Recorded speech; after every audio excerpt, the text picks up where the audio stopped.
Okay. So now we will see what is the module path. Okay. Okay. So module path is a canonical name for the module. Okay. The module is identified by its module path. Okay. And this module path is used as a prefix for the package path within the module.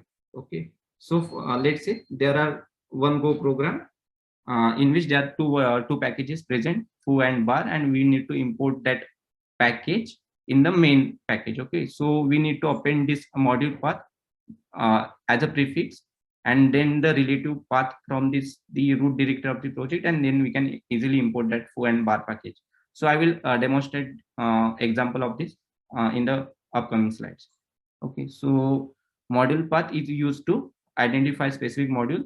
It is used as a prefix to import the packages in the module.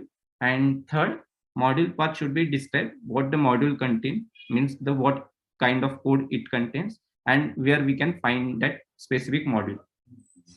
Okay, on the version control repositories like GitHub, GitLab. Okay, let's see.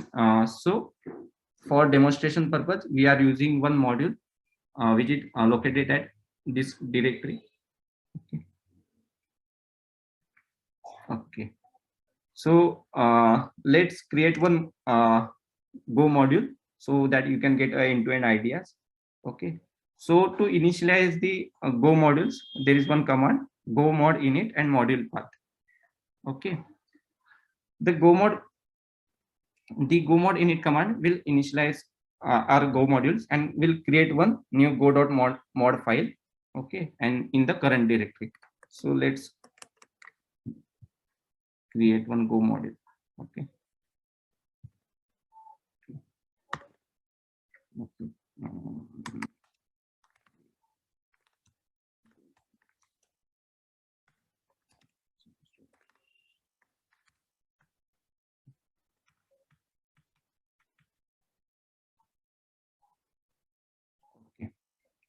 So I am initializing my module with the help of go mod init command, and I am giving the my module path as a github.com. I am Mahesh Dere and Go module.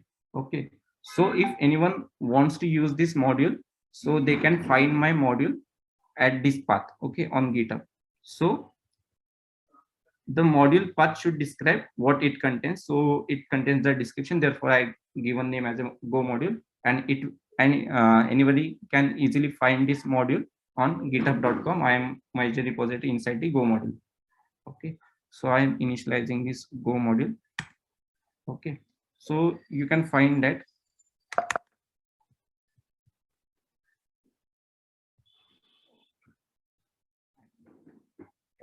Hi Arush. So just we are starting the Go module session. So I am discussing regarding the Go module Go mod init command. So Go mod init command is used to initialize the Go modules. Okay. So I initialize my module with the Go mod init command and the module path. Okay. Let's see the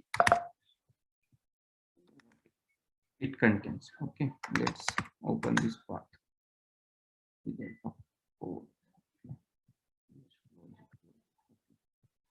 Okay. So you can see is that there is one file created go.mod file. Okay.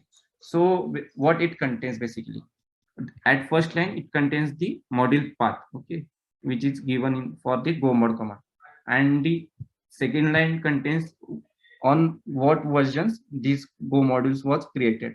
So on my local machine there is version 1.17. So in the go mod command, go mod file, you can easily find on which versions this Go module was created. Okay, so this file contains a lot many things. So we will see step by step.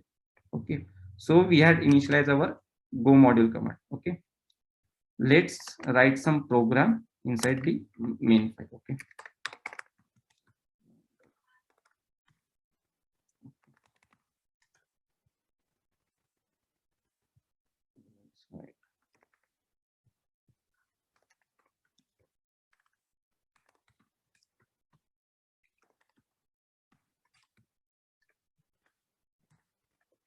Let's try to import the package I've created.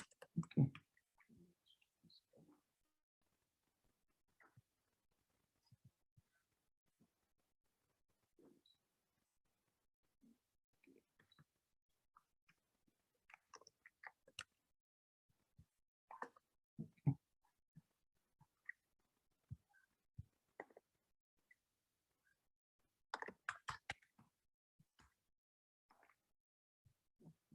Just one.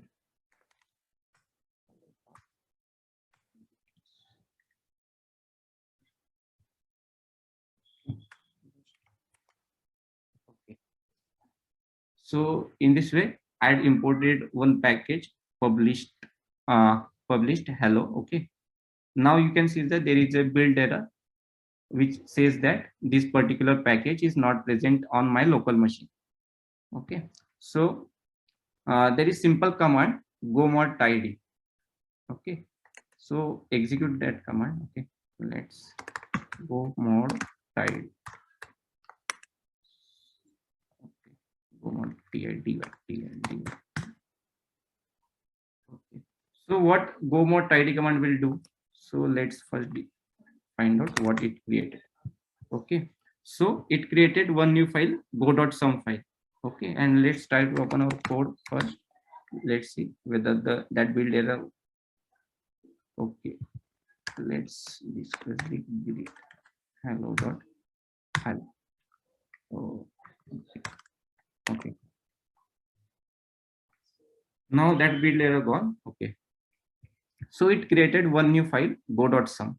Okay. So go mod tidy command will. Okay.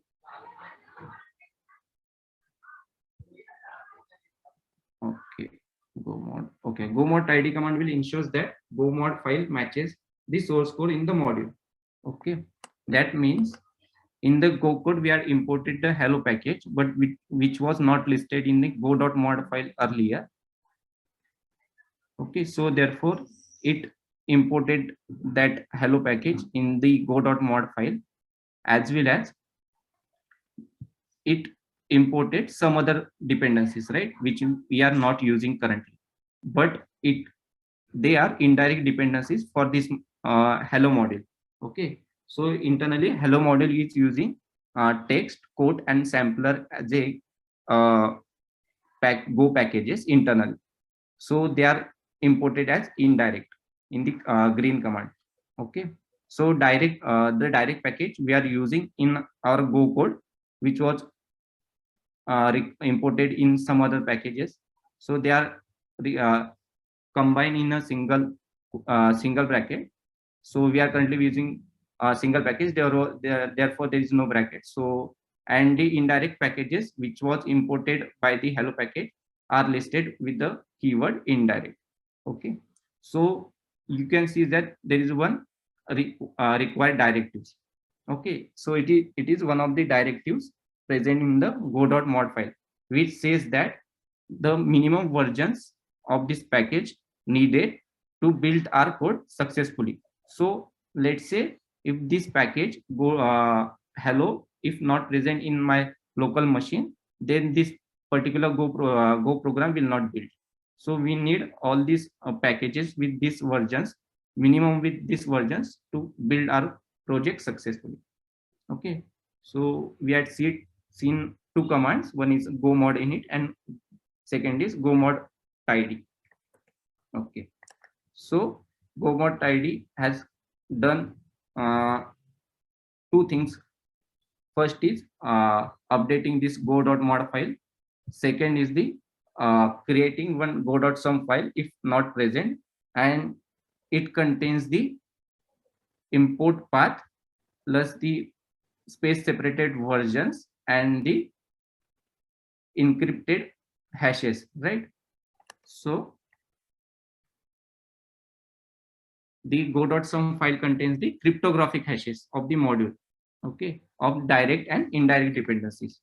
So you can see is that there is a cryptographic hashes for hello, which was directly imported in our project, and the text, codes, and sampler, which was the indirect dependencies, so which are imported by this hello package.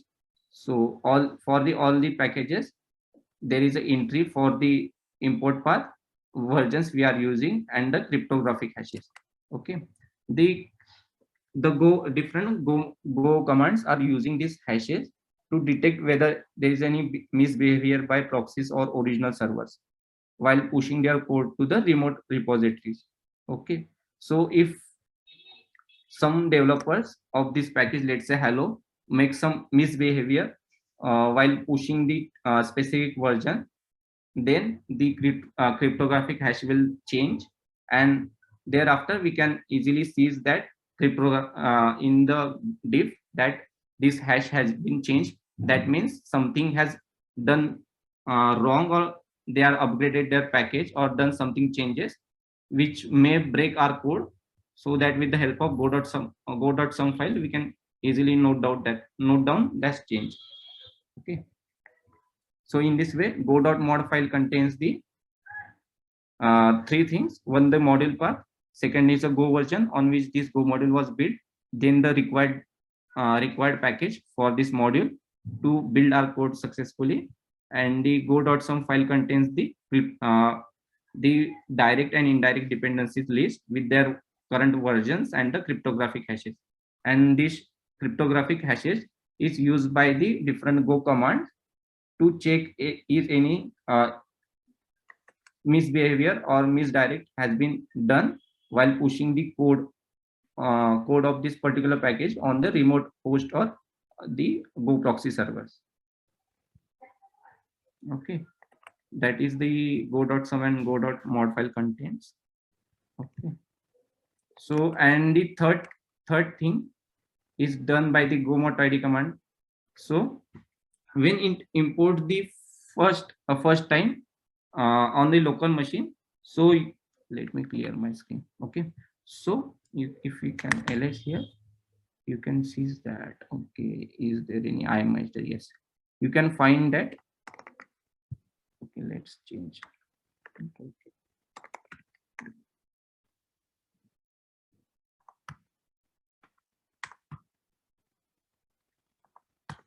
Okay.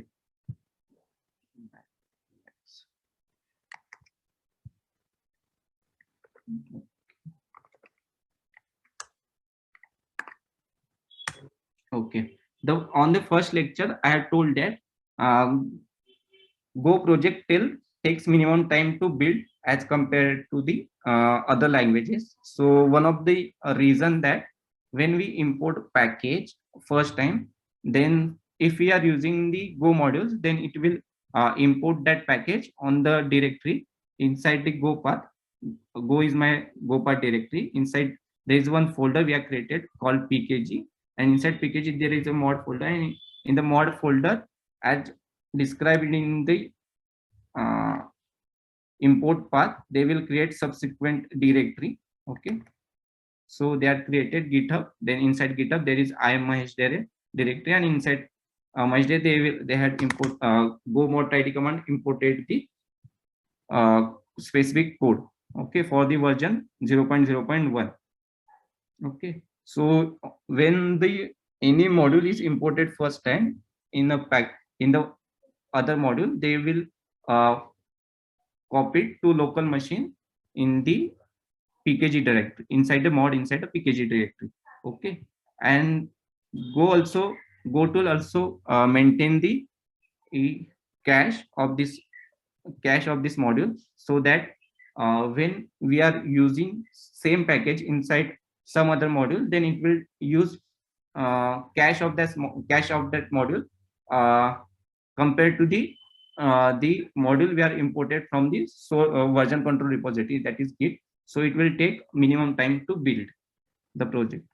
Okay, so inside the cache directory, you can see that there is a cache directory present inside the pkg mod and cache directory. Okay, so let's change to the hello directory. Okay, you can see that there is a version change to the version. Okay, and fine. Okay, so there are different file present here inside the cache. So when we build our project, it will use this cache as a dependency compared to the original source code. So it will take a minimum time to build. Okay, so these are the things done by the go mod id commands.